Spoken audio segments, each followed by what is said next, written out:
Boa tarde, pessoal. Vamos começar nossa aula de análise de dados. Essa aula a gente vai começar na parte de estimadores, que eu acho que é onde a coisa começa a ficar mais interessante.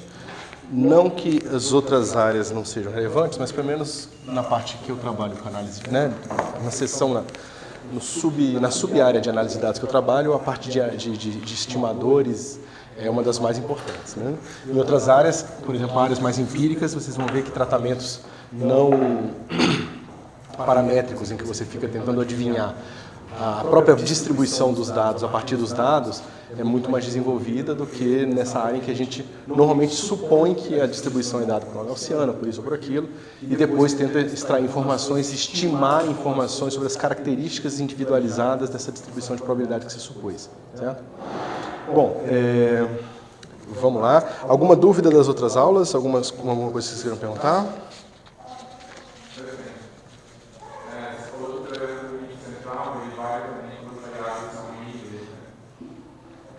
Para quando elas não são I e D, sim.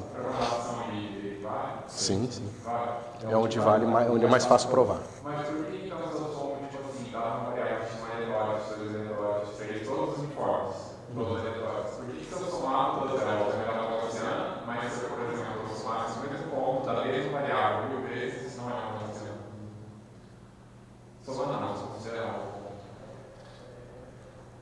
Tipo, se eu tirar 1000 samples de uma variável de 1, você tem xi, onde I está entre 1 e N, todos eles vindo da mesma uniforme. De 0 a 1, por exemplo. O que tem? tá, mas você está falando da mesma uniforme. Isso, da mesma uniforme. Isso. Tá, por que esse conjunto é diferente do conjunto de, tipo assim, xi, onde cada I tem uma uniforme diferente? Não, porque... no final só conta, né? Isso, exatamente, exatamente. Mas o que você disse é verdade. Você não consegue distinguir, nesse caso especificamente, por ser a mesma distribuição, você não consegue distinguir N coisas que vêm da mesma distribuição, N realizações da mesma distribuição, ou N realizações de N distribuições iguais. Tá? Que dá na mesma. Mas a diferença é que quando você soma esses caras aqui, a soma deles é uma distribuição de probabilidade que depende de várias distribuições de probabilidade, que podia inclusive ser uma distribuição de probabilidade correlacionada, em que x1 correlaciona com x2, ou seja, você tem uma P que depende de todos os x ao mesmo tempo. Tá?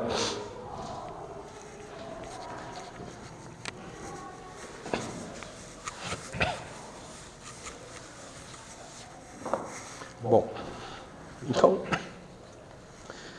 vamos falar de estimadores.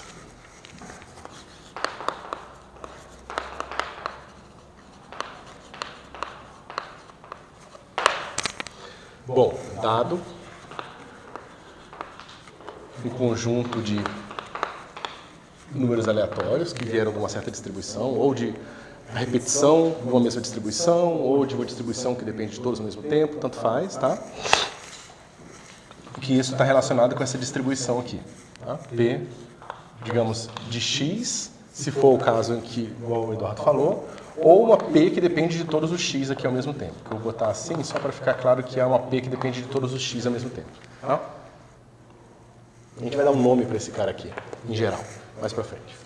Bom, então, dado um certo sample, certo? Se f de xi é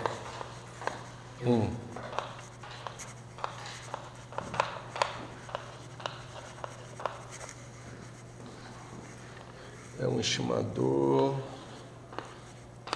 de θ. Deixa eu ver. Tá? Probabilidade θ de P.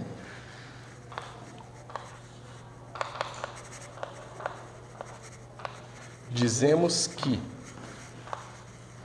Então, se f é um estimador de uma propriedade θ de P, dizemos que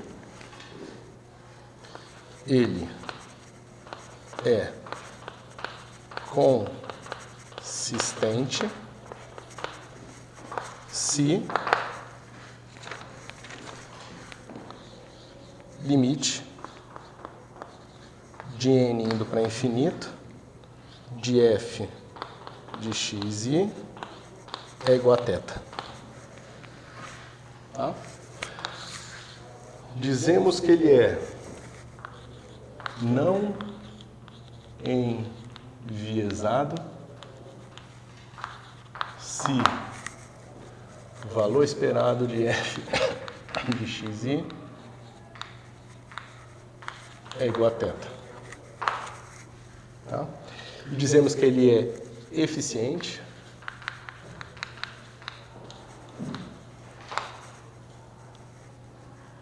se a variância de f for pequena. Tá? Bom, vocês veem claramente que a definição de eficiência é estranha, né? Porque uma coisa é pequena sempre comparada à outra, né? Então não tem como ela ser absolutamente pequena. O que a gente vai provar no final dessa aula é que existe um limite inferior para a variância.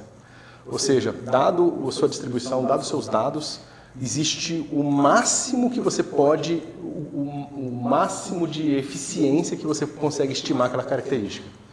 Né? Por mais que você possa mexer na sua distribuição, ajustar o seu estimador perfeitamente a ela, você não consegue melhorar do que um certo máximo. Vai sempre ter uma variância no seu estimador, tá certo? E esse limite aí. Então a gente vai dizer, nesse caso, quando a gente mostrar isso, a gente vai dizer que o estimador eficiente é aquele que atingiu o limite inferior, tá certo? Ou, em geral, você pode simplesmente comparar dois estimadores de uma certa característica e dizer que um tem a variância menor que o outro, então um é mais eficiente que o outro, tá certo? Nem sempre o estimador mais eficiente vai ser o melhor, tá certo? Tem as três características são importantes, tá? Então veja, aqui a gente tem, ele é consistente, que é uma característica, tá? A gente tem a segunda característica, que é o viés, se ele é enviesado ou se ele não é enviesado, e a terceira característica, que é a eficiência, tá certo? Então, o estimador é uma função dos seus dados, né, que a gente chamou de estatística, que tem essas três características aqui. Tá certo? Parece super vago, né? Vocês vão ver que na hora que nós estudarmos as três características, você vai ver que as três características, de fato, elas limitam bem o que é um estimador, né, de uma característica específica. Tá? Posso pagar, pessoal? Não tem um N na dependência que está variando ali? Eu tenho que tomar infinitas medidas, basicamente? Isso. Infinitas medidas, exatamente. No limite de infinitas medidas. Tá? Então vamos lá.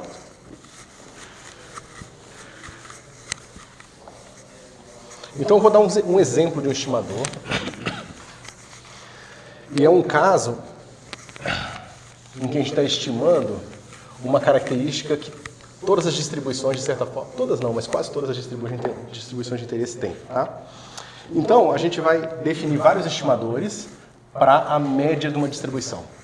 Tá? Então, a média de uma distribuição, a gente sabe que é simplesmente dado pelo valor esperado de x, que é integral de x p de x. Tá certo? Ou seja, tá vendo? O μ, ele é uma característica de P, é uma parte do que define essa distribuição de probabilidade, tá certo? E eu posso estimar esse pedaço da minha distribuição. É claro que para eu ter todas as informações necessárias sobre a minha distribuição, eu precisaria estimar vários pedaços dela. Tá? Mas, dependendo da situação, a gente começa com uma estimativa da média, né? Ou a média, a variância, assim por diante. Tá bom? Então tá, eu quero estimar esta característica de uma certa distribuição da qual eu tenho um conjunto, né, um conjunto de realizações. Tá certo? Então eu vou elencar 8 estimadores, tá, diferentes dessa mesma quantidade aqui. Tá? E a gente vai julgar eles todos em relação a consistência, viés e eficiência. Tá certo? Então vamos lá. O primeiro estimador eu vou chamar assim, ó. Geralmente a gente bota um chapéu na quantidade que a gente está estimando. Tá? Então veja, esse cara com chapéu não tem nada a ver com esse aqui. Esse cara aqui é uma função dos dados, ou seja, uma estatística, que, dado esse conjunto de N realizações aqui, isso aqui me dá um número. É uma função, que eu dou os valores aqui do xi e ele me dá um número de volta. Tá certo? Eu vou botar o 1 aqui, né, porque tem vários estimadores possíveis, e eu vou escrever 8 deles, então eu vou só chamar Mi1, Mi2 até Mi8. Tá? Então o primeiro é esse aqui. Soma de I1 até N de XI sobre N. Tá? É a média aritmética que todo mundo conhece e está acostumado. O segundo estimador vai ser assim. Mi2 é também um estimador desse conjunto de dados. E ele é assim. Soma de I igual a 1 até mínimo de N e 10. Xi dividido por mínimo de N e 10. Tá? Mínimo de N e 10 só significa que se N for 5, aquele é 5. E se N for 300, aquele é 10. Tá? Então, ou seja, esse estimador aqui eu pego até a 10ª realização, somo e divido por o número de realizações que eu somei. Tá certo? Simples assim.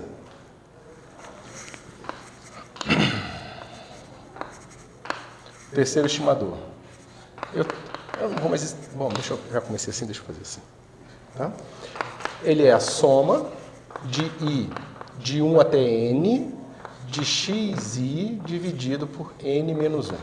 Tá? Esse estimador é definido só para quando você tem 2 ou mais elementos. Tá bom? Mas ele é um estimador. Você pode falar... No segundo estimador a gente tem 10 somas. 10 o quê? Não, a soma vai de 1 até o menor número entre N e 10.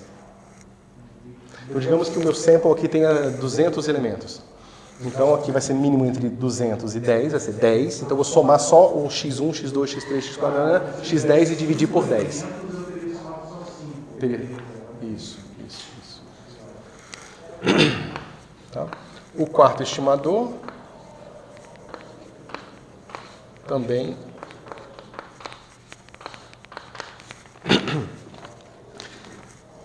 1,8. Esse é ótimo. Tá? Eu digo simplesmente que a média é 1,8. Vocês estão brincando, mas o cérebro de vocês faz isso o tempo todo, tá? Porque esse estimador aqui ele tem eficiência infinita. É sério, ele não tem variância. Mas eu estou brincando, é verdade. Por que você acha que as pessoas gostam dos preconceitos delas? Primeiro que você precisa de ter alguns conceitos básicos para você se movimentar no mundo, né? Se você fosse repensar se a mecânica clássica funciona a cada instante, você não conseguiria se mover. Então você tem que ter um preconceito de que ela continua funcionando. Só que o problema é que as pessoas às vezes exageram o preconceito, né? Para mais do que deveria. Isso aqui seria um preconceito assim, eu sei que a média é 1,8, ponto final, né? E bom, facilita o funcionamento do nosso cérebro. Então vamos lá. Mi 5. Ele vai ser a média geométrica. Cadê você? Então vai ser produtório de 1 até N de xi elevado a 1 sobre N. Tá? O sexto estimador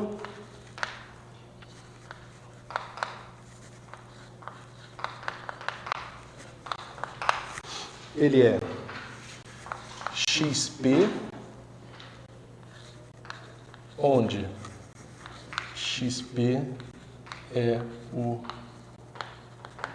mais frequente valor em XI. Tá? Vocês veem que naturalmente que essa situação, que a distribuição for contínua, esse negócio já é mal definido, né? Porque você tem a probabilidade de zero de ter dois números iguais, então não tem mais frequente. Mas vamos ignorar isso por enquanto e pensar simplesmente que esse cara é um estimador. Pode ser um pouco mais refinado. Inclusive, o dia que eu, de fato, conseguir fazer o que eu prometo sempre, que é fazer os exercícios, um dos estimadores que vocês vão ter que aprender a fazer é esse aqui, tá? Estimador da moda. O sétimo estimador, ele é assim. XI, ele vai ser máximo, o maior valor de XI mais o menor valor entre XI dividido por 2. E, finalmente, o oitavo estimador. do oitavo estimador, o Mi8 chapéu, vai ser igual a soma de I de 1 até N sobre 2. Esse símbolo aqui, com esse colchete engraçado quebrado aqui, é arredondar para baixo, tá? Na prática significa que N sobre 2 vai ser igual a N sobre 2 se N for par e N menos 1 sobre 2 se N for ímpar. Tá? Então é isso aqui do x 2i dividido por arredondamento para baixo de N sobre 2. Tá bom? Desculpa, o que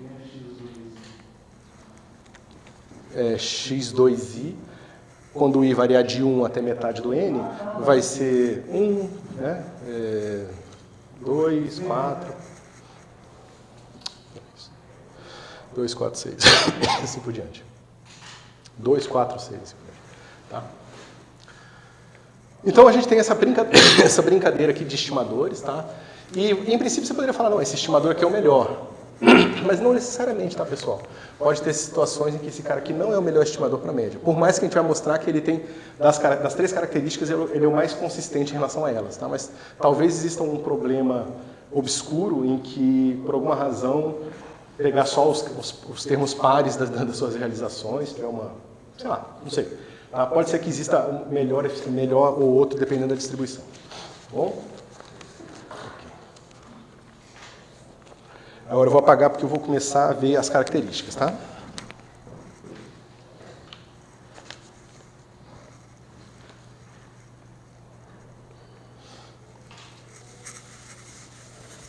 Podia apagar, né?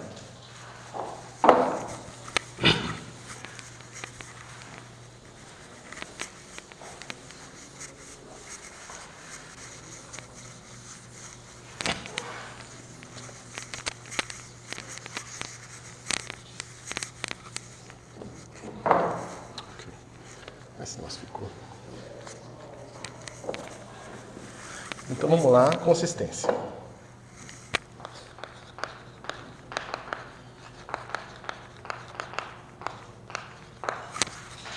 Consistência. Então a gente quer ver se o limite de n indo para infinito do meu mi i qualquer aqui, e vou botar L, só para não confundir com I do x, tá? De x é de fato dado por mi. Tá? Então vamos ver o caso do mi1. Então limite de n indo para infinito do mi1 chapéu.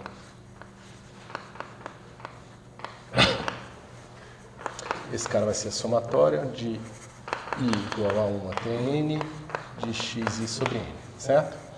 Só que a gente viu, lá quando a gente estudou o teorema do limite central, que a variância desse negócio aqui, pelo menos no caso ID, mas no outro caso também vai ser uma coisa similar, a variância do estimador, lembra que lá a gente vai variância de Z, que é a soma dos caras. Aqui a gente está vendo a variância do estimador da média, e não a variância de um x, tá? Bom, a gente viu lá, se vocês tiverem dúvida em relação a isso é fácil, mas só você lembrar que o valor esperado é linear aqui. Então, o estimador desse negócio aqui vai ser o estimador de x, a variância de x dividido por n.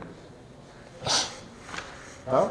Então, esse cara aqui é uma variável aleatória com variância v sobre n. Só que, se n vai para infinito, o que eu estou dizendo é que esse cara é uma variável aleatória com uma variância que está indo para zero. Certo? Se a variância desse negócio está indo para zero e a gente sabe que o valor esperado desse negócio aqui é mi, então esse cara aqui vai para mi.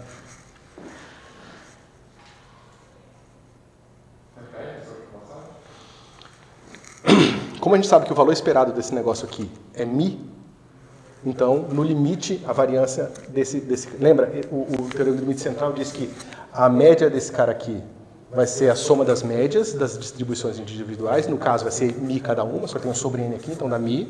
Né? Então, esse cara aqui seria o equivalente àquela variável z, só que agora está dividido por n. É a única diferença, tá? Então, a gente sabe que aquele cara, que aquela variável z, no limite, o teorema do limite central, ele vai ser dado por uma distribuição gaussiana com média do valor esperado de z, que no caso aqui o valor esperado de μ, que é μ, certo? E variância dada por v sobre n. Então, é uma gaussiana que vai com n indo para infinito, vai vindo com a variância para zero, vira uma delta de Dirac. Tá certo? Então, de fato, esse cara aqui é consistente. Tá? Geralmente não é fácil provar essas coisas, tá? E em uns 2 casos a gente vai ver que depende de P. Nesse caso a gente provou que, em geral, esse cara aqui é consistente. Mas talvez existam estimadores que são consistentes para certas distribuições e não sejam consistentes para outras distribuições. Tá bom?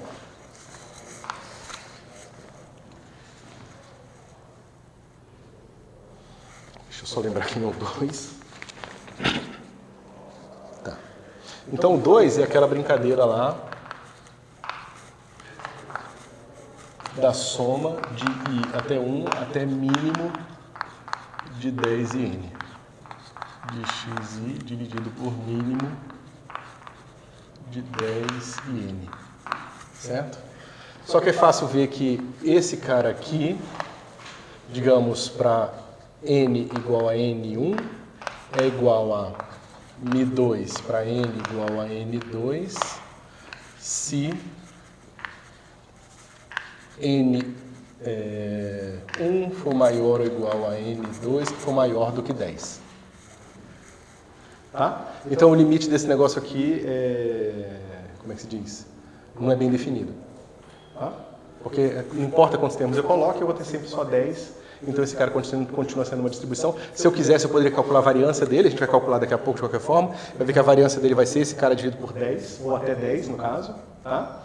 Então essa variância vai sempre ser finita. Então a distribuição desse μ2 aqui vai sempre ter uma certa largura, não importa quantos termos eu tenha. Mas é meio óbvio, né? Porque a gente está fazendo matematicamente precisos os passos para ver uma coisa que intuitivamente de cara você vê. Né? Se eu só estou ignorando os termos maiores que 10, então não importa se o meu n vai para infinito, que esse negócio não melhora. Tá bom? Então esse cara aqui não é consistente. Tá bom?3. Olha que legal o 3. O 3, eu tenho que o meu μ3 vai ser soma de i de 1 até n de xi dividido por n menos 1. Tá certo? Se você calcular a variância desse cara aqui, você vai ver que a variância dele vai ser, é fácil ver, é mais ou menos a mesma coisa que a gente viu ali. É a variância do x dividido por n menos 1. Só que quando n vai para infinito, esse negócio aqui vai para zero. Né? Porque eu estou dividindo por um número infinito, mesmo que eu esteja subtraindo um de um número muito grande. Tá certo? Então, como a variância desse negócio vai para zero, esse μ3 aqui ele é consistente. Por mais que eu esteja arbitrariamente dividindo por um número diferente do número de termos que eu coloquei para fazer minha média. Tá bom?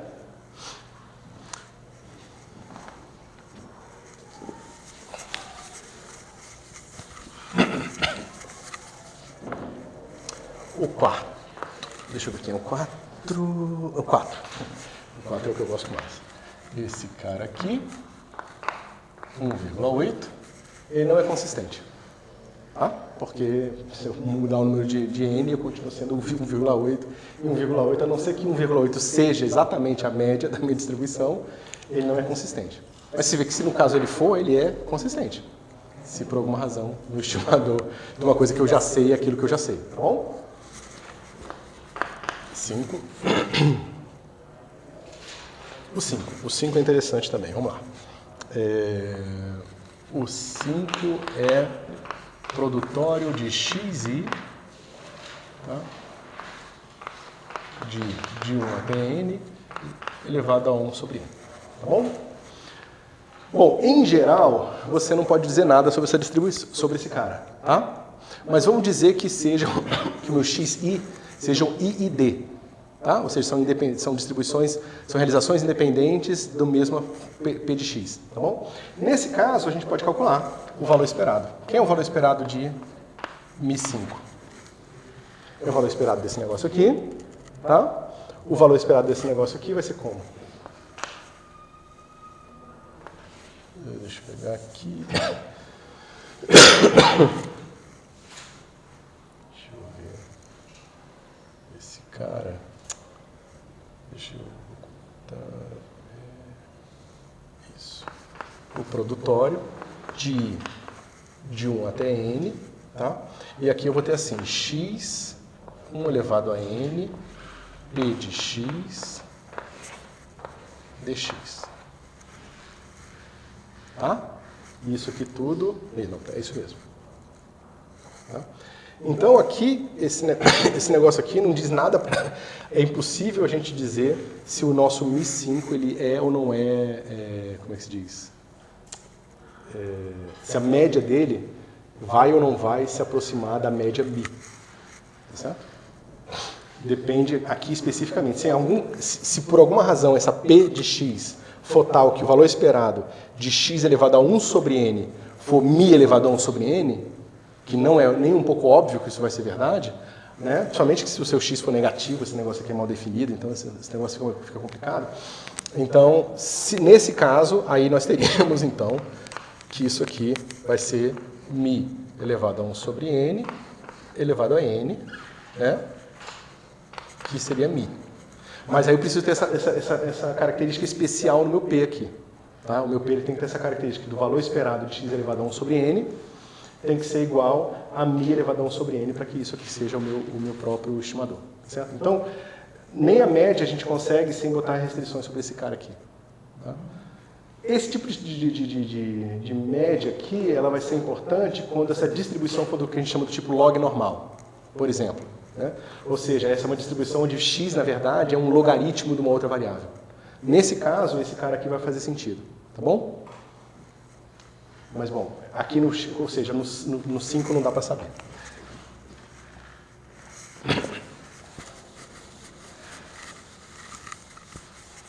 Ou melhor, o 5 depende da distribuição. 6 também. O 6, quem é o cara? O 6 é o Mi6 igual a XP, onde XP é o mais frequente, né? É fácil ver que esse cara aqui depende do que está acontecendo, porque esse é o mais frequente. Se eu boto um número de elementos no meu sample indo para infinito, esse cara aqui vai me dar a moda da minha distribuição, tá certo? Se a moda da minha distribuição coincidir com a média da minha distribuição, esse cara aqui vai ser consistente. Se a moda da minha distribuição, né? Porque pensa numa distribuição que é assim. Tá? A moda é aqui. A média vai estar deslocada um pouco para cá. Então, se a moda for diferente da média, esse cara aqui vai me dar esse número, quando o meu sample for para infinito. Porque eu vou ter uma chance, vou ter infinitos pontos, então vou ter sempre uma chance de me aproximar desse ponto aqui. Do ponto mais frequente ser esse aqui, certo? Então, se a moda coincidir com a média, é consistente, se não for, não é. Tá bom? Então, também depende. 7. Também depende. O 7 quem é? O 7 é...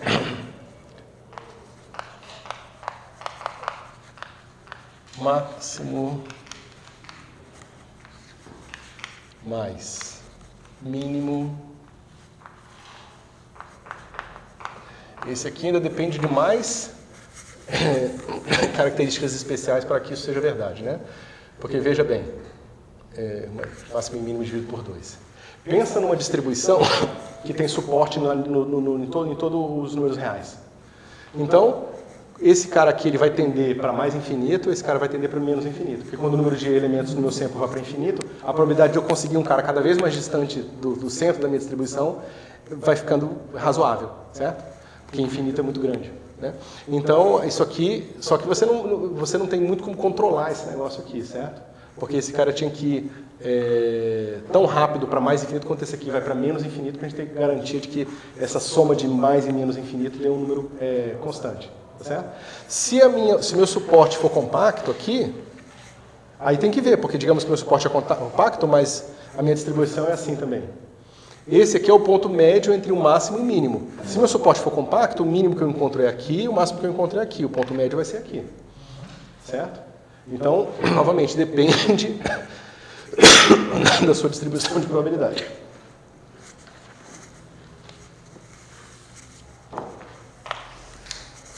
E, finalmente, 8. Se ela for compacta e simétrica, eu não sei como grande. Se for compacto e simétrico e... A distribuição tem que ser simétrica, mas o suporte tem que ser simétrico também. A distribuição tem que ser simétrica e o suporte simétrico. Porque você pode fazer o seguinte, aqui... digamos que o seu suporte vai de -1 a 2. Mas que, aqui ficou ruim porque está igual. Mas se botar o 1 aqui e o 2 aqui. Então ela é simétrica, bonitinha, só que ela continua até aqui. E aqui eu trunquei aqui.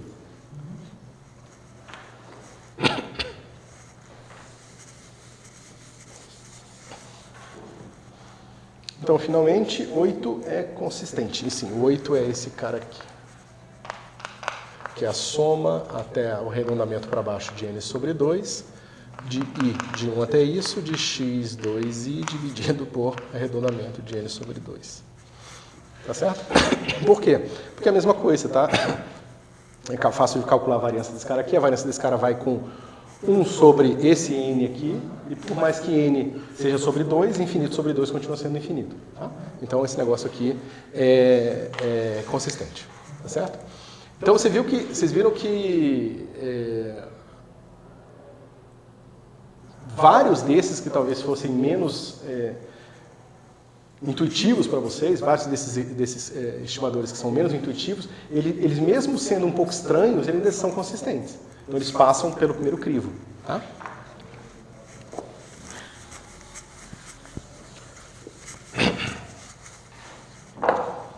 Agora vamos avaliar o viés.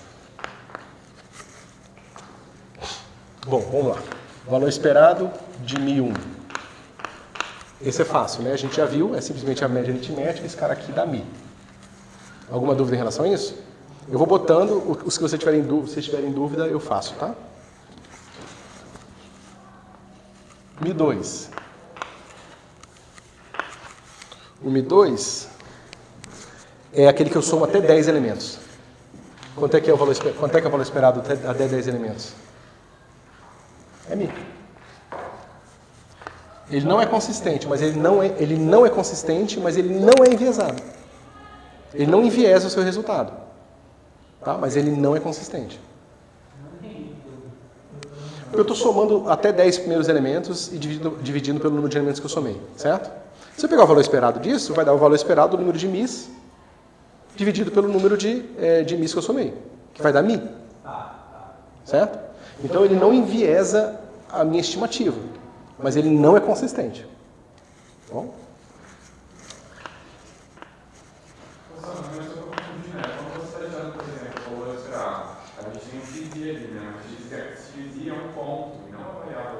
É uma variável aleatória. Aí, isso, boa, ótima pergunta. É as duas coisas. Quando o x é uma realização, é uma amostra, aquilo é um número. Mas você pode estudar as características do estimador colocando nele variáveis aleatórias. Aí ele se torna também uma variável aleatória, com média, variância, né, valor esperado e tudo mais, que é o que a gente está fazendo aqui. Que é a duplicidade do significado do próprio variável aleatória. Ora ela é uma realização, que é um número, ora ela é uma variável aleatória. Sim. Isso porque você tem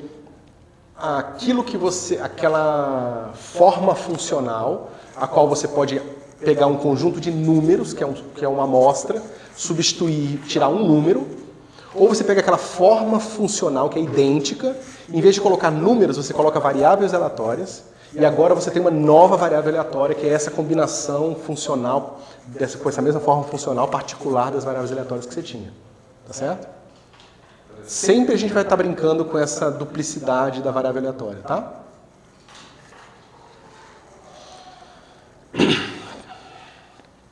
Beleza. O Mi3, então, vai ser como? Lembra, o Mi3 eu estou dividindo por N menos 1. Mas eu estou somando N. E cada um daqueles X que eu estou somando dá o mesmo Mi. Então, isso aqui vai dar N vezes Mi dividido por N menos 1.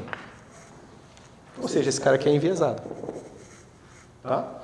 Ele é consistente, mas o resultado que ele me dá sempre tende a ser um pouco maior do que deveria. Tá bom? Você pode escrever esse cara aqui assim. Certo? Mas você vê que ele é assintoticamente não enviesado. Tá bom?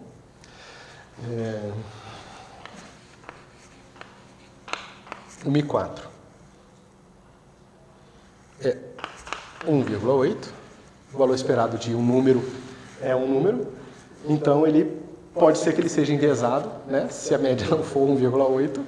Né? Ou seja, você pode dizer que isso aqui vai ser 1,8 dividido por Mi vezes Mi. E esse cara aqui é o viés. Tá bom? Então, ele é tão enviesado quanto a minha média diferente de 1,8. Tá bom?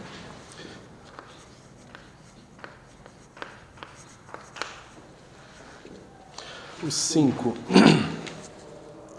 é aquele mais complicado, que a gente já viu, né? Então esse cara aqui ele pode ser enviesado ou não, dependendo da distribuição. Se a distribuição for log normal, aí é o único mas é um caso onde essa distribuição, onde esse cara aqui vai me dar o próprio Mi, senão vai ser uma coisa mais complicada, que vai ser justamente o valor esperado de x elevado a 1 sobre n elevado a n. Tá? Naturalmente, isso aqui pode ser enviesado ou não, dependendo desse valor esperado aqui. Tá bom?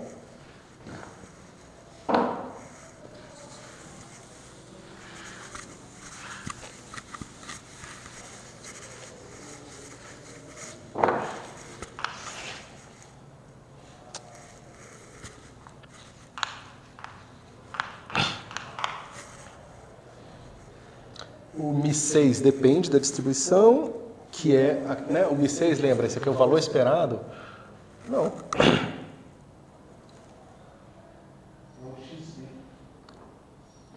Isso, é o XP.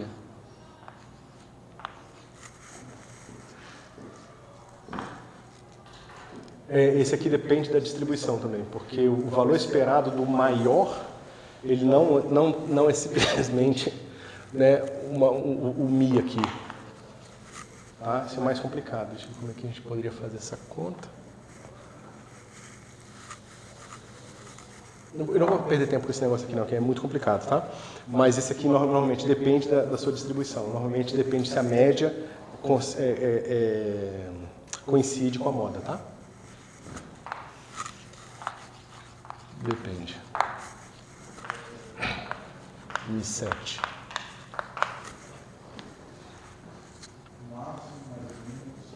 O máximo mais o mínimo, normalmente, você está pegando o valor esperado de uma coisa lá no rabo e na outra da distribuição. Se esse negócio Ah, não, aqui é para um sample finito. Peraí. Não, isso aqui é complicado, depende. E esse cara aqui também depende, tá? Não é simplesmente Mi mais Mi sobre 2. Tá? Depende. Isso. Porque eu tenho que pegar um sample e tenho que ver a probabilidade de, dado um sample, o menor valor ser igual a tanto. Então você vê que a distribuição do máximo de xi não é P de x. Esse cara aqui não é distribuído de P de x. Você tem que pegar um sample de P e encontrar o maior valor. Tá? Digamos que você pega um sample de 10 elementos, de 100 elementos aqui, desse cara aqui. Agora você repete isso 1000 vezes, ou seja, 1000 vezes você vai fazer um sample de 100 elementos e escolher o maior. Você pode binar esse negócio, descobrir e plotar a distribuição de probabilidade, você vai ver que não coincide com essa distribuição aqui, a não ser em alguns casos especiais. Tá bom? Aí vai ser, tem que coincidir tanto o máximo quanto o mínimo. Aí, se coincidir, aí de fato esse cara vai ser não enviesado. A mesma coisa para isso aqui, tá? Você pode pegar uma distribuição de 100 elementos, aí você pode fazer uma binagenzinha, escolher o bin mais relevante, guarda ele, repete isso 1000 vezes, pega a distribuição desses números, você vai ver que não vai ser exatamente a distribuição P de x, então a média não necessariamente vai ser o mi, tá certo? Então esse cara pode ser enviesado. E finalmente, o 8 é não enviesado, porque o 8 é aquele que eu somo só metade dos elementos que eu tenho na minha amostra, tá?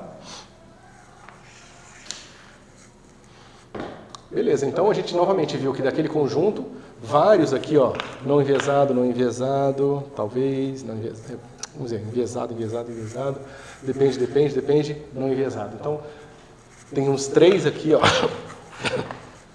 que não são enviesados, tá? Sendo que alguns, esse aqui, por exemplo, ele não é consistente, né? Só que ele é não enviesado. E esse aqui é consistente e não enviesado, e esse cara aqui é consistente e não enviesado. Então, em princípio, o 1 e o 8 não tem nenhuma razão até agora para a gente preferir um ou outro, tá certo? Dadas as características que a gente está usando, claro. Então, vamos ver eficiência.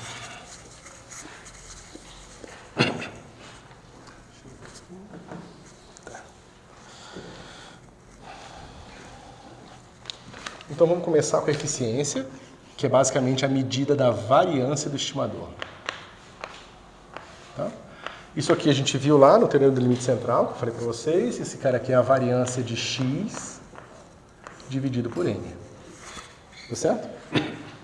Então esse cara aqui, ele é tão eficiente quanto o meu sample é grande. Essa aqui vem a tal da lei da raiz de n. Por que lei da raiz de n? Porque o desvio padrão de μ1 é proporcional ao desvio padrão da variável aleatória dividido por raiz de n. Tá certo? Então, se eu quero estimar a média, eu preciso acrescentar um n enorme aqui, para que a raiz quadrada dele seja grande o suficiente para eu consiga diminuir a variância. Ou seja, digamos que eu tenho aqui uma distribuição de probabilidade gaussiana, tá? Com uma certa média que eu quero descobrir quem é, tá certo? E ela tem variância aqui, eu desvio padrão 1, sigma igual a 1, tá certo? E eu quero medir o meu mi com, sei lá, 10 casas de precisão, certo? Então, nesse caso específico, esse cara vai ser 1 dividido por raiz de n, tá?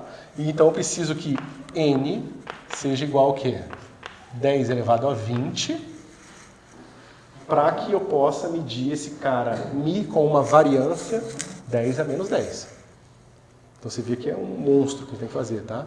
Então muitas vezes na estatística a gente está geralmente limitado pelo raiz de n. Como regra geral, você sabe que as coisas melhoram sempre com a raiz quadrada do número de pontos a mais que você coloca no seu experimento.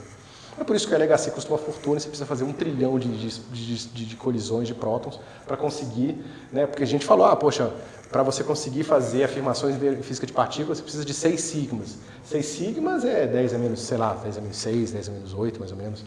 Então você vê que você vai precisar de uma cacetada aqui de N, né, para conseguir... Claro que existem outros truques para mexer nessa variância, tá? Mas de qualquer forma você precisa geralmente do N grande para conseguir fazer estimativas ou afirmações fortes sobre um estimador, tá bom? Isso pode ser pior em alguns casos, tá? Em alguns casos pode cair ainda mais lentamente do que raiz de N.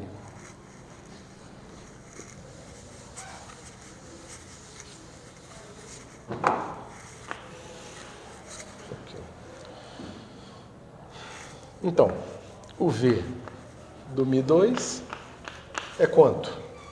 É o V de x dividido por 10. Por 10 não, cadê você? Por mínimo de 10 em n. Tá?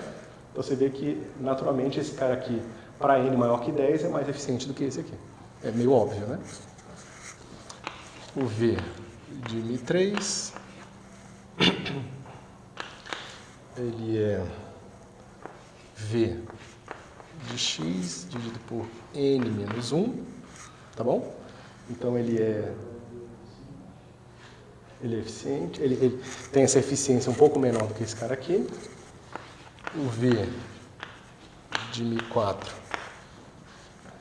vai ser 0. né? O Mi4 é estimar que a média é 1,8. Então você vê que a variância dele é 0. Né? Porque a média de 1,4 ao quadrado ou qualquer coisa sempre de 1,8, né? É a mesma coisa sempre. Então você vê que ele é infinitamente eficiente. Tá? Mas a gente precisa que aquele negócio que eu falei para vocês de ter uma variância mínima, o estimador tem que ser consistente para que ele tenha uma variância mínima. Na verdade, consistente e não enviesado. Tá? Mas depois a gente entra nesse detalhe. Mas eu estou brincando sobre isso, pessoal, mas é interessante vocês pensarem sobre como que funciona a nossa cabeça e esse tipo de coisa, tá? Toda vez que você pressupõe alguma coisa, de forma absoluta, assim, quando você não tem dúvidas sobre alguma coisa, né, sobre se um certo princípio filosófico está certo ou errado, você poupa o seu cérebro pra caramba, porque você não precisa pensar, você já sabe a resposta. A resposta é sempre 1,8, entendeu? Enquanto, se você deixa uma variância aqui, você tem que pensar caso a caso. Pô, será que aquele princípio vale aqui? Será que, entendeu? Por isso que a gente tem uma tendência, talvez até biológica, de ter essas certezas aqui de 1,8, sabe? Em que a gente pressupõe que uma coisa está certa, porque poupa o nosso cérebro de ficar se questionando se nessa situação eu preciso pensar diferente sobre isso, sobre aquilo. Certo? O que não justifica a preguiça, tá? Então, vamos lá, V4, V do Mi5. O Mi5 é aquele que depende, tá? Que é aquele complicado, que é a média geométrica. O V do Mi6 também é complicado, depende. Que é a variância da moda, né? Então, a variância do estimador da moda, ela provavelmente vai ser menor do que simplesmente a variância de x, mas é difícil saber a priori quão menor, se vai ser com um fator de n ou se vai ser pior ou melhor que isso, tá bom? Depende de como você está fazendo a conta. Essas coisas todas, eu sei que eu estou prometendo e ainda não fiz, mas a gente vai testar, tá? Vocês vão botar números, vocês vão mexer nesses estimadores, vocês calculam empiricamente estimativas da variância do estimador, porque aí como você não sabe às vezes fazer essa conta aqui analiticamente, você precisa estimar a variância de um estimador, que também é um estimador, que também vai ter variância, se você quiser entrar nessa brincadeira, tá? Mas geralmente a gente trabalha assim na prática. E muitas vezes você vai ver em textos, né, em textos científicos, as pessoas passando do estimador da coisa para coisa e indo e voltando, sem fazer muita diferenciação entre uma coisa e outra, tá? Mas é bom ter na cabeça o que significa essa passagem. Sempre existe um erro quando você sai da coisa para o estimador da coisa. E esse erro é justamente a estimativa da variância do estimador.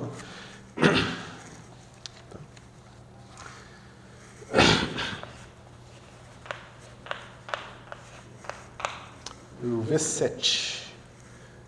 Também depende. O V7, cadê você? Depende.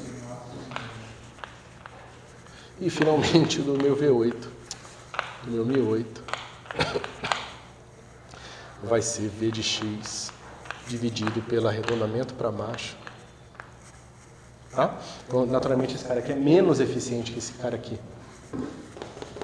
tá? Então, lembra que a gente tinha 1, 2 e o 8 ainda no páreo, né? Mas você vê que o 2 perde e você vê que o 8 perde também. Então, o estimador para a média de uma distribuição que é não enviesado, que é consistente e que é mais eficiente, pelo menos desse sample de 8 estimadores, é a média aritmética. E não é à toa que vocês aprendem ela e só ela e acham que tudo que é média aritmética, né? Mas, na verdade, não. Na verdade, pode ser um monte de outras coisas, dependendo do seu problema. Na verdade, a média aritmética pode ser ruim. Tá bom?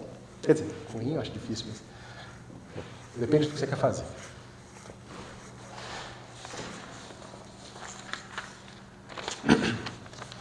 Então, pessoal, vamos lá.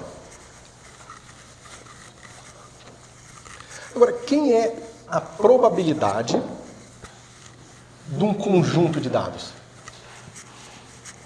A gente dá um nome especial para isso. Por mais que no fim, do ponto de vista formal, seja só a probabilidade, a gente dá um nome especial porque ela vai aparecer em várias ocasiões, em várias situações, ela vai ter um papel importante, tá certo? Então, se você tem um certo conjunto de dados, a gente diz que a probabilidade de obter aqueles dados, dados certas hipóteses sobre eles, tá? É a verossimilhança.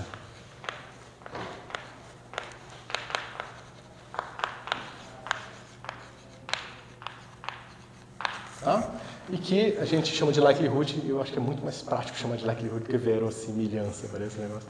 Mas, bom, então, desculpa se eu chamar a verossimilhança de likelihood, tá? Que eu estou mais acostumado a falar assim. Então, vamos pegar o caso em que a gente tem as distribuições sendo I e D, né? o xi sendo I e D. Então, nesse caso, a verossimilhança do seu conjunto de dados, dado a sua hipótese, tá? Que é a hipótese nula, depois a gente vai descobrir o que é a hipótese nula, tá bom? É dado aqui por produtório de igual a 1 até n de probabilidade do xi, onde todas as probabilidades são iguais. Tá? Se não fosse I e D, essa sua L aqui, essa é simplesmente a distribuição de probabilidade que depende simultaneamente de todas as variáveis. Tá certo? Lembra que a gente viu, por exemplo, a distribuição gaussiana multivariada? A distribuição ela depende simultaneamente. Ela não pode ser fatorada como vários P's diferentes. Ela é uma mesma distribuição que depende de todos os xi ali. Tá certo? Frequentemente isso vai ser o caso. Em algumas situações a gente vai ter essa fatoração aqui. Tá certo? E a hipótese, a nossa hipótese geralmente aqui, ele está na forma funcional, tá? Mas geralmente em conjunto com parâmetros em aberto. Tá? No caso mais simples, gaussiano, a gente sabe que os parâmetros da nossa distribuição são a média e a variância. Então aqui a nossa hipótese é 1, a distribuição é gaussiana, tá? E 2, é gaussiana com média mi igual a tanto e média e sigma igual a tanto. Certo? São as nossas hipóteses que a gente faz para dizer qual é a probabilidade que esse conjunto de dados tem de ter sido obtido. Tá certo? É sempre meio de trás para frente. A inferência frequentista a gente sempre pensa um pouco estranho, um pouco ao contrário. Não sei o que é que seja que signifique isso que eu acabei de falar. Beleza, então, se eu pego o valor esperado de f, sendo agora f uma estatística, é fácil. Esse cara aqui vai ser integral de d n x f de xi, L de xi, θ. Tá? Eu vou fazer um curto-circuito aqui, em vez de escrever o H, mas lembrando que, fundamentalmente, aqui é a nossa hipótese.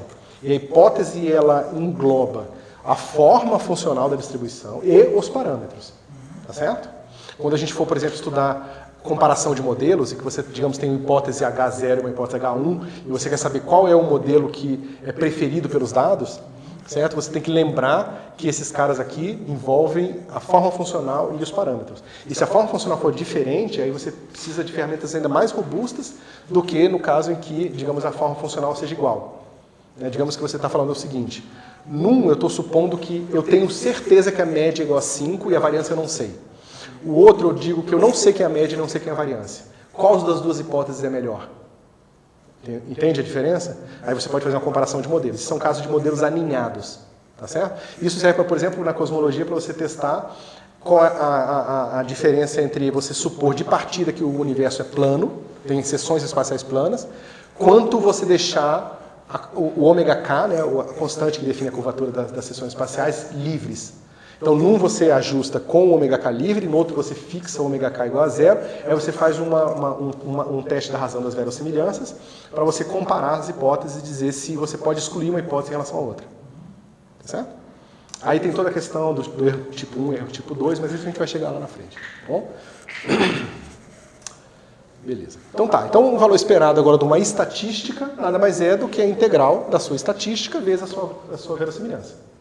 Tá bom? Então vamos fazer o seguinte, vamos agora provar que existe o limite inferior de todas as variâncias. Tá? E aí a gente vai mostrar que existe uma quantidade que vai ser chamada informação, ou matriz informação mais para frente, tá? Ou a matriz de Fischer, se vocês quiserem também, que provavelmente vocês já devem ter lido, talvez tenham lido em algum artigo científico, tá bom? Então vamos lá. Então, ó, valor esperado de um certo estimador aqui. Eu vou botar aqui θ, tá? Valor esperado de um certo estimador de θ. Deixa eu ver se eu vou complicar muito minha vida. Deixa eu fazer unidimensional. Vamos dizer que a gente tem um parâmetro livre só. A extensão para muitas dimensões é fácil, mas vamos fazer... eu faço com calma numa próxima aula. Tá? Então, eu vou mostrar agora que existe uma variância mínima para um estimador. Tá? Então, lembra que eu tinha os meus MIs, Mi1, Mi2, Mi3, Mi4? Tem. A gente vai provar para o caso que a gente parte da hipótese que ele não é enviesado e prova, e aí no caso não enviesado eu vou fazer na próxima aula. Tá? No caso enviesado eu vou fazer na próxima aula. Tá? Então o valor esperado do θ, chapéu, que é o estimador do θ, que é um parâmetro que vai ter aqui na minha distribuição, tá? Vai ser igual ao quê? Vai ser igual a integral de dnx. E lembra, o meu θ, ele é uma forma, é um funcional aqui dos meus xis. Né? Lembra, ele pode ser simplesmente a soma do x dividido por n, ele pode ser o produtório do x elevado a não sei o que, e assim por diante, tá? Mas em princípio é uma função arbitrária aqui que eu posso integrar vezes a minha verossimilhança. Vou botar θ assim unidimensional. Tá? O interessante é que se a gente parte do pressuposto que ele não é enviesado, a gente tem que isso tem que ser igual a isso aqui. Ok? Agora, veja bem, θ é um parâmetro livre. Tá certo? Suponha agora que eu estou numa família de situações com vários θs diferentes. Então eu posso pensar nisso tudo aqui como uma função de θ. Tá? Agora eu posso diferenciar essa expressão em relação a θ. θ, não θ chapéu. Dadas minhas hipóteses, tá, eu posso ter um certo estimador de θ que está sendo descrito por essa verossimilhança aqui. Mais a hipótese aqui. Tá certo? Isso vale para, se esse estimador for não enviesado, essa integral da θ para qualquer θ. Certo? Então isso aqui você pode pensar como uma função de θ. Tá? E como qualquer boa função de θ, você pode diferenciar ela em relação a θ. Tá? Eu diferencio dos dois lados e encontro o seguinte. Integral de x. Esse cara aqui, ó, é um estimador, ou seja, é uma função dos dados. Os dados são os números fixos. Né? x1, x2, x3 são números. Isso aqui não depende de θ. Tá? Então esse cara aqui vai ficar assim. X. A derivada bate aqui, vai ficar del L, del θ. Eu não vou botar mais os argumentos só para poupar ficar escrevendo essas coisas todas, mas os argumentos são sempre os mesmos, tá? Isso aqui tudo igual a 1. Bom?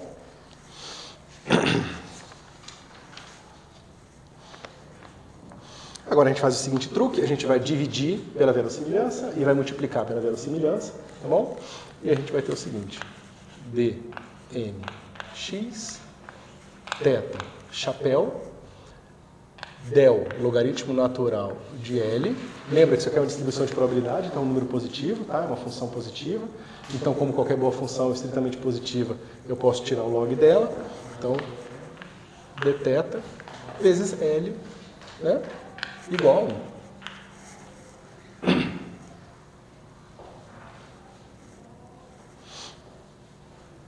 Tudo bem? Então vamos guardar esse resultado aqui na nossa cabeça.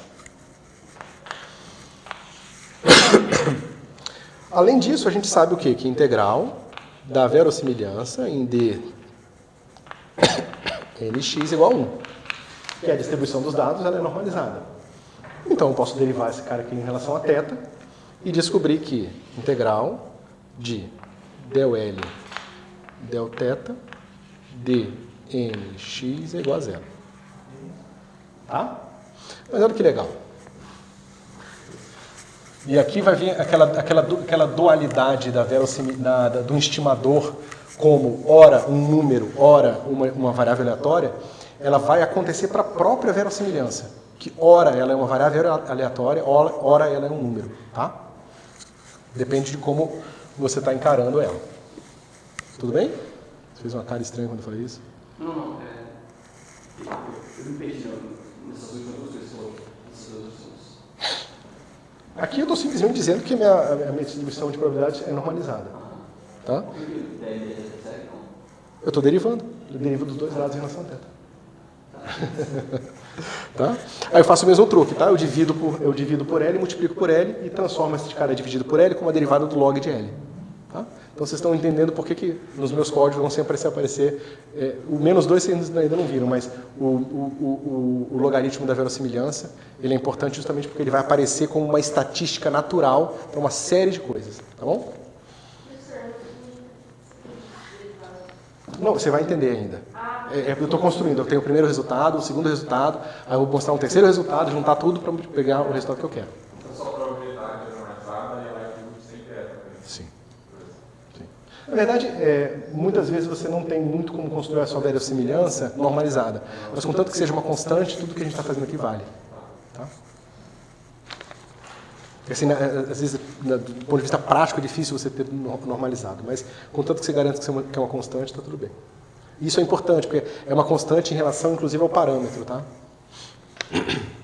Isso a gente vai ver. Então, eu escrevo de novo e vai ficar assim. Del, logaritmo natural de L, del θ, vezes L, d, n, x igual a zero. Mas olha que interessante, pessoal. Isso aqui está dizendo para a gente que valor esperado de del L, de del logaritmo natural de L, del θ, é igual a zero. Só que agora eu estou encarando este cara aqui como uma estatística, como uma função dos dados. Que eu posso colocar os números ali e calcular um número, ou eu posso colocar variáveis aleatórias aqui e calcular a média, a variância dessa estatística. Tá? Essa expressão é idêntica a essa aqui. Tá? Eu sinto que vocês me olham com uma cara assim, eu não sei se vocês estão com dúvida ou não. Bom?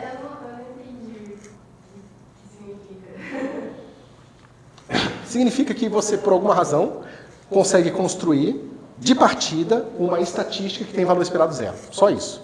Tá? Pode ser um negócio meio artificial por enquanto, mas é só isso que está dizendo. Ou seja, você tem um conjunto de dados. Tá? Você faz uma hipótese sobre a distribuição que aqueles dados têm. De cara, você já pode construir essa estatística, que é uma função dos dados, que tem valor esperado zero. Se isso é importante para alguma coisa, não se sabe ainda. Tá? Mas você pode construir esse cara aqui. Tá bom? Beleza. Eu estou com uma dúvida, porque esse é o valor esperado dos dados por causa dessa hipótese, né? Geralmente, tipo assim, por exemplo, eu tenho x, a variável aleatória. O valor esperado é só x, t de x, integral. Desculpa, começa de novo. É que eu estava pensando em outra coisa. Vai falar. Geralmente, digamos que uma variável aleatória x, o valor esperado é integral de x vezes x. Aí aqui é porque a gente está assumindo que os dados têm alguma probabilidade e alguma hipótese. Então, por isso que o valor esperado dos dados é x, L. L. Isso. É porque você está supondo que aquela L é a distribuição de probabilidade dos dados x, exatamente. Claro. Isso. Que no fim é só uma P, né? Só que a gente dá esse nome especial de verossimilhança, ou likelihood, justamente porque ela é um objeto que aparece o tempo todo. Para a gente não precisar ficar falando probabilidade dos dados. Probabilidade dos dados a gente chama de verossimilhança. Tá? Ok. Bom, eu posso pegar essa expressão aqui e eu posso multiplicar essa expressão por μ. Ninguém me impede de fazer isso. μ é um número, tá? Desculpa, μ. Posso multiplicar por θ, tá? θ é um número. Acabou. Multiplico esse cara aqui por θ. Tá? Então eu pego essa expressão aqui, multiplico por θ, boto um θ aqui. Tá? Pego essa expressão aqui, ó, e olha para a cara das duas. Θ chapéu e θ. Agora eu subtraio as duas. Eu pego essa menos aquela ali. Então eu vou ter o seguinte, integral de θ chapéu menos θ de logaritmo natural de L de θ vezes L de nx igual a 1. Bom? Θ não. Θ não é nada, é uma constante. É um parâmetro. É o parâmetro da sua distribuição. Θ chapéu é o estimador. Eu me lembro que isso que eu estou falando para vocês, como se fosse óbvio, na minha cabeça demorou muito para me acostumar, tá? A diferença entre θ e θ chapéu, essas coisas, demorou bastante. Então, se vocês estão confusos, é super natural. Uma coisa é o parâmetro da distribuição. Eu vou fazer, se der tempo, eu vou fazer um exemplo dessas coisas, dessas mesmas contas, no caso que a gente... É variável também, né? É hipótese que a gente só... Não, a gente fixa, né? Fixa, é a nossa hipótese. Mas... Você pode encontrar o estimador para aquele pedaço da sua hipótese, mas em princípio você pode fixar. E isso confunde muito a cabeça de muita gente boa escrevendo um artigo científico, tá? Não, isso é medindo o lambda do energia escura. Certo? Tipo... Então, você monta a verossimilhança. Como que você monta a verossimilhança? Como é que você calcula uma verossimilhança? Você precisa fazer a hipótese. Ômega lambda é igual a 0,7. Você bota isso no modelo cosmológico, calcula as distâncias cosmológicas, calcula os observáveis de weak lensing e tudo mais. Compara com os dados, isso tudo te dá um valor de L, igual a 8. Certo? Aí você pode estimar, a gente vai chegar em estimadores de máxima verossimilhança, que a gente varia esse número até encontrar um número que maximiza essa função. Mas aí é outro papo. Tá? Mas em princípio dada a minha hipótese de que 1, existe energia escura, 2, ela existe, o valor dela, do ômega dela, da densidade, né, dela, é 0,7, então os meus dados têm a probabilidade 8, o que é que seja que isso signifique. Também é uma coisa que para a gente mensurar a significância do valor de uma verossimilhança é difícil, tá? Mas a gente vai chegar em todas as ferramentas para responder todas as perguntas que a gente está trazendo aqui, tá certo?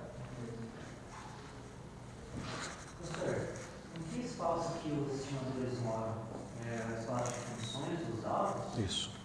Então, eu sou, porque ali está tendo uma configuração de estimador e um parâmetro. Isso. Vai ser mais preciso esse estimador aplicado em conjunto de dados? Mas é porque lembra que eu parei de escrever, porque eu estava escrevendo sempre assim, ó. Então isso é bem isso, né? Perfeito. É sempre assim, você tem toda a razão. Tá bom? Aí vocês podem perguntar, para que você está fazendo isso? Porque ainda, né? Mas eu vou chegar, porque são muitos passos. São muitos passos, tá? Então aqui eu espero que vocês tenham tido um bom curso de cálculo 1, para lembrarem que existe a desigualdade de Schwarz. Schwarz? É assim que fala? Você lembra da desigualdade de Schwarz? Não. O ao quadrado de nx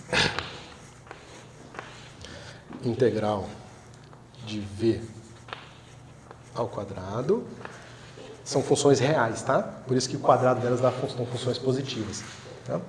dnx, tá? Vocês podem, se vocês quiserem, pensar nisso aqui, tipo aquela desigualdade parseval, aquelas coisas que vocês veem em análise de Fourier, né? Você pode pensar como sendo aqui um módulo de um vetor, tá? Módulo do vetor, o módulo do vetor.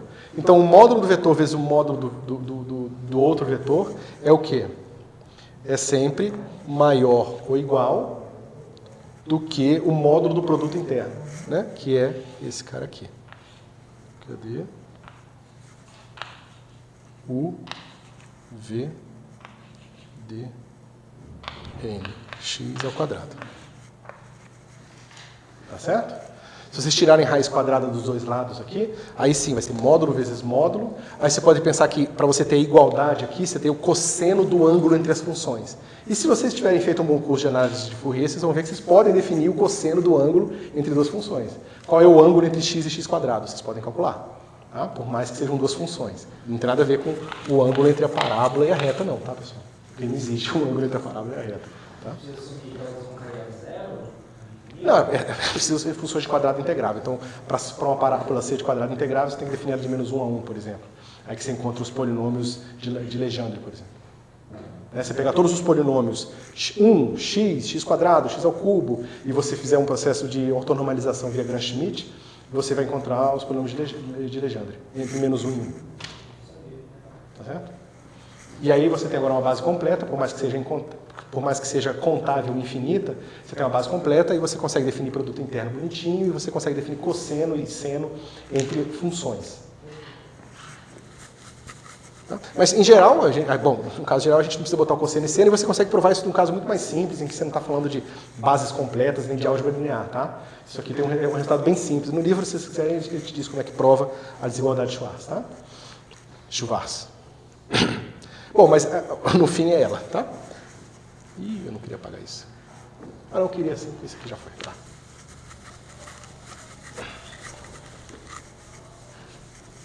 Então, vou fazer o seguinte truque agora. Nosso U vai ser igual a θ chapéu menos θ, raiz de L. E o meu V vai ser igual a... Cadê você? Del logaritmo natural de L, del θ, raiz de L. Tá certo? Então você vê que se eu multiplicar esse por esse cara aqui, raiz de L com raiz de L dá L, esse cara aqui, né, multiplicando os dois, me dá isso aqui, né? Certo? Ou seja,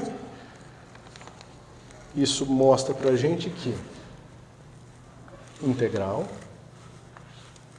Agora imagine o que está passando pela cabeça desse camarada quando como que ele pensou para chegar nisso, né?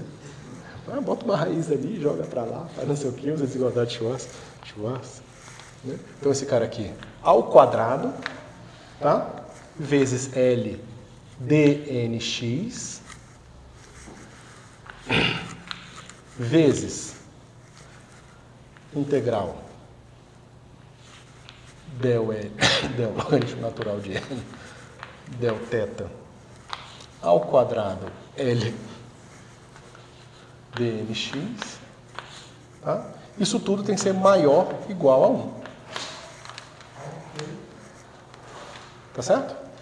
Mas quem é esse cara aqui?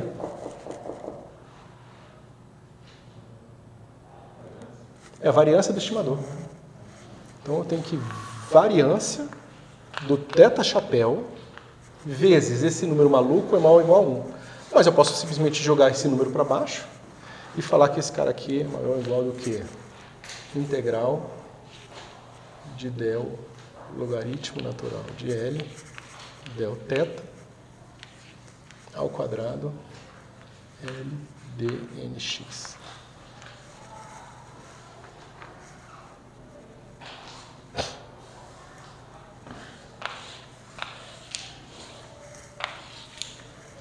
Então, um estimador, que eu não falei nada sobre ele, não falei como que eu defini, de onde que ele vem, para onde que ele vai, não falei nada. Eu simplesmente falei que ele é um estimador não enviesado. E no momento que eu falei que ele é um estimador não enviesado, eu mostrei que a variância dele é sempre maior do que esse número aqui. Esse número aqui é conhecido como matriz Fischer, matriz porque no caso aqui a gente só tem uma variável, então só tem θ, tá? Mas em geral esse cara aqui vai ser a derivada em relação a θ1, θ2, tá? Que são duas ou mais θi, θj, que são mais parâmetros que possa vir a ter a sua verossimilhança, tá? E aqui vai ser a inversa da matriz e não 1 sobre um número, tá certo? Mas a gente vai fazer isso com calma na próxima aula, tá bom? De qualquer forma, vocês veem que essa informação aqui, ó, não tem nada de dados aqui. Não tem dados aqui. Não tem nada. Não tem estimador, não tem nada. Essa é uma informação. É por isso que chama de matriz informação, matriz Fischer, matriz informação de Fischer. Porque ela te dá a informação possível, melhor que você possa ter sobre os parâmetros da distribuição, simplesmente olhando pela sua hipótese. Então, você estuda a sua hipótese e da sua hipótese você tira os possíveis resultados que você pode tirar dela.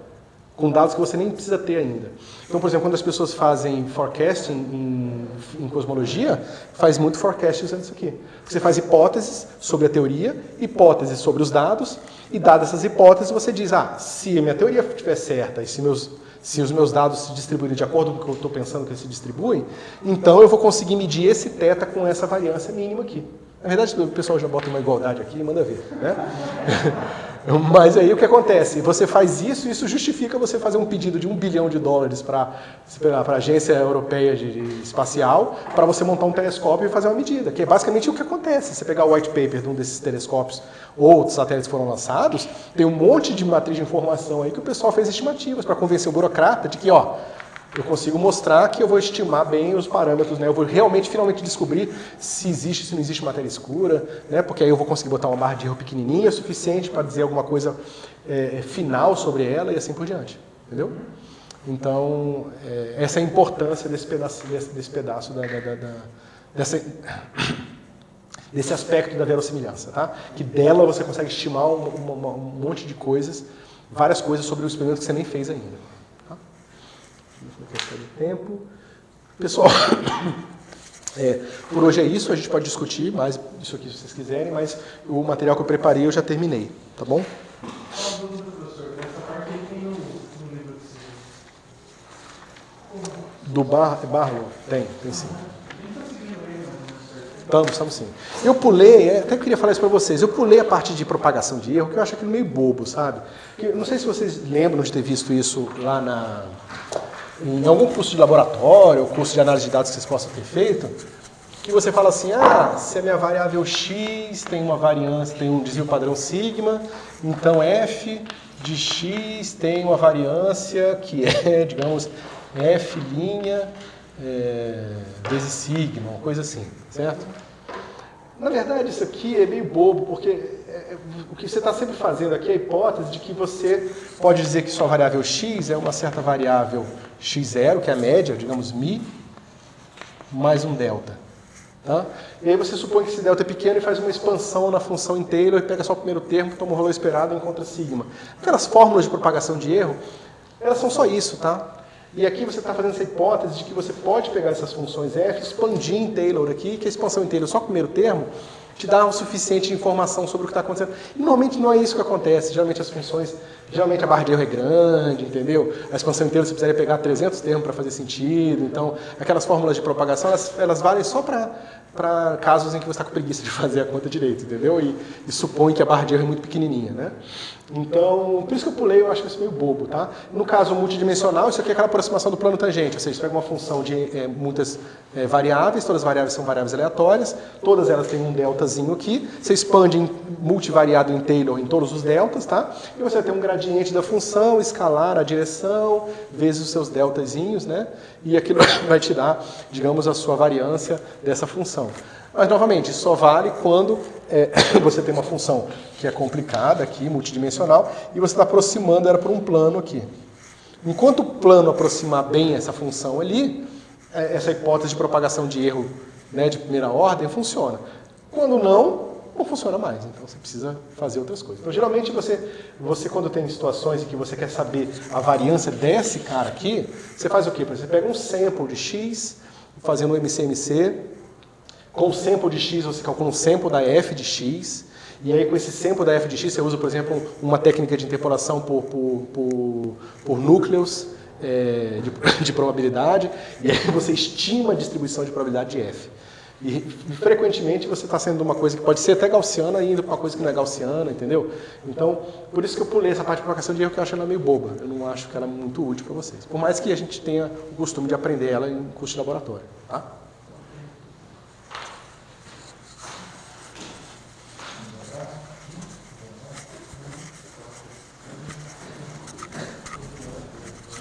Mais alguma dúvida?